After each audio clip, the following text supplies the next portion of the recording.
how to get dark mode on Snapchat in iPhone.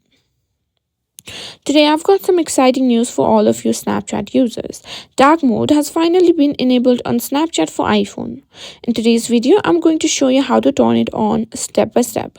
Before we start, make sure you have the latest version of Snapchat installed on your phone. If you haven't updated it, head over to your App Store, search for Snapchat. Now, if there's an update available, simply update it. If not, open Snapchat. Now, head over to your profile by tapping on your Bitmoji or your profile icon in the top left corner. Now, go to Settings. Scroll down until you find a section that is called App Preference or Theme. You can see App Appearance. Simply tap on it. Now, to custom your dark, simply customize the appearance, or you can simply go to Always Dark. And that's it. That's how you simply enable dark mode on your iPhone and Snapchat.